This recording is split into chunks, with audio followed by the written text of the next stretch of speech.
जब भी आप ब्रज में भ्रमण करने के लिए आओगे तो कान्हा जी की लीलाओं का ही आनंद लोगे, क्योंकि कान्हा की लीलाएं तो अनंत हैं। कहते हैं ना, हरि रूप अनंत हरि कथा अनंता। लेकिन जब भी आप भांडीर वन में प्रवेश करोगे, कभी शास्त्रों का अध्ययन करोगे या किसी के मुखार विंद से श्रवण करोगे तो ज्ञात होगा कि भांडीर वन में एकमात्र लीला नहीं है, यहाँ पे हमारी 14 लीलाओं का उल्लेख है। प्रथम लीला श्री जी के विवाह की मानी जाती है, लेकिन सबसे बड़ा ग्रंथ श्रीमद् भागवत जी को माना जाता है। आपने उसका अध्ययन श्रवण किया हो तो राधा रानी का नाम उसमें आता है, नहीं आता?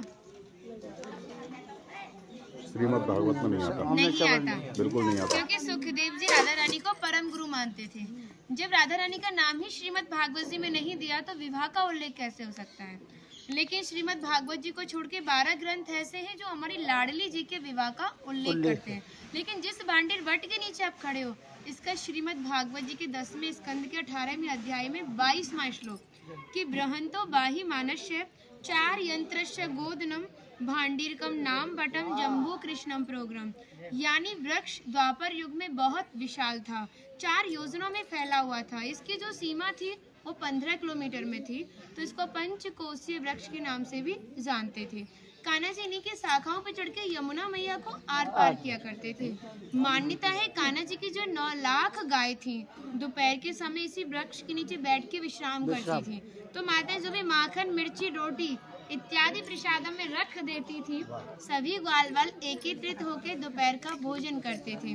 और भांडीर वन में सबसे बड़ा विशेष फल इसी प्रसादी का बताया गया है, क्योंकि आप कभी किसी विवाह में जाते हैं तो बिना अन्न प्रसादी के नहीं आते।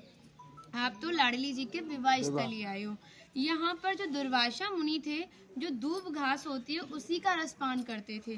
ब्रज की गोपियों ने इसी वट वृक्ष के नीचे उनको 56 प्रकार के व्यंजन खिलाए थे।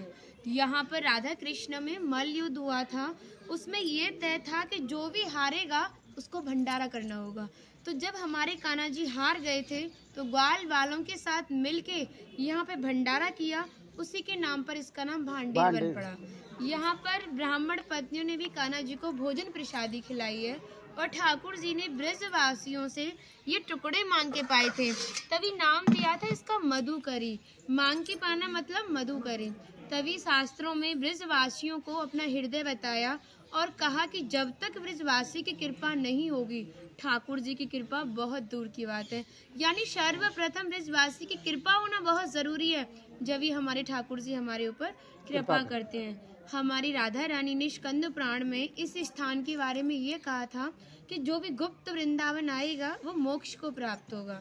यानी भांडीर वन को ही उन्होंने गुप्त वृंदावन कह के संबोधित किया।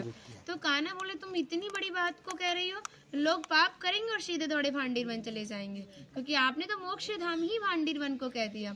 तब हमारी लाडली जी ने कहा, नहीं कान्हा, मैं जिस पर विशेष कृपा करूंगी, जिसके प्रति मेरी भक्ति भाव दोनों सच्चे हैं और भक्त मेरी शादी में उपस्थित है। यानी आज से 5,500 वर्ष पूर्व आप इस स्थान पर थे। मनुष्य तो कोई था नहीं, तो अपने आप को कीड़े मकोड़े, घास फूस, पतझड़ इत्यादि अपने आप को मान सकते हो। जो भक्त उनकी शादी में उपस्थित था वो भक्त कई बार वृंदावन आएगा, जब जाके गुप्त वृंदावन आएगा, और डायरेक्टली नहीं, किसी ना किसी के माध्यम से।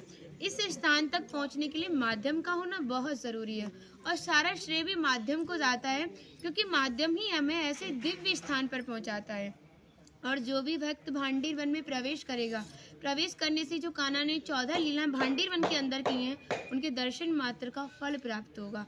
और जो भी यहाँ की एक किनका प्रसादी पाएगा और एक रात्रि निवास करेगा, वो इस ब्रज गौलोक धाम से वैकुंठ गौलोक धाम को जाएगा, क्योंकि जो हमारे ठाकुर जी ने गौलोक धाम को इस 84 कोस में ही बांटा है। आप यहाँ पे जो भी दर्शन करोगे वो प्रकृति की देन के हिसाब से और मानव निर्मित दर्शन है, लेकिन आप गौलोक धाम में जो भी दर्शन करोगे वो ठाकुर जी के हिसाब से हैं। जैसे गर्ग संहिता के 6वें अध्याय का नाम है गौलोक खंड, आप उसका अध्ययन करोगे तो भांडीर वट का एक दिव्य वर्णन का अध्ययन करोगे। कहते हैं गौलोक धाम में ब्रजा नदी के किनारे भांडीर वट है, यानी यमुना मैया का नाम ही गौलोक धाम में ब्रजा है। तो यहाँ पर भी आप एक भांडीर वट के दर्शन कर रहे हो। कहते हैं लोकनाथ प्रभु जी ने कहा है कि अगर भक्त इस भांडीर वट का दर्शन कर ले, दर्शन मात्र से, स्पर्श की तो बात बहुत दूर की बात है, दर्शन मात्र से ही उसे दोबारा गर्भ में जाना नहीं पड़ता। यानी भक्त 84 लाख योनियों से मुक्त होकर मोक्ष को प्राप्त करता है। बोलो राधे राधे। राधे राधे।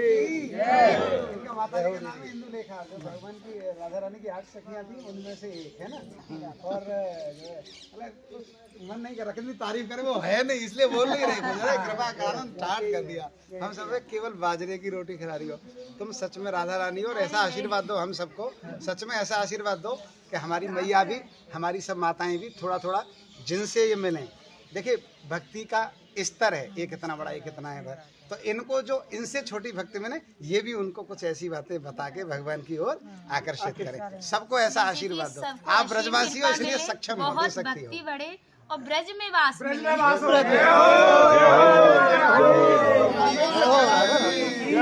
कहने से पहले कह दिया आपने।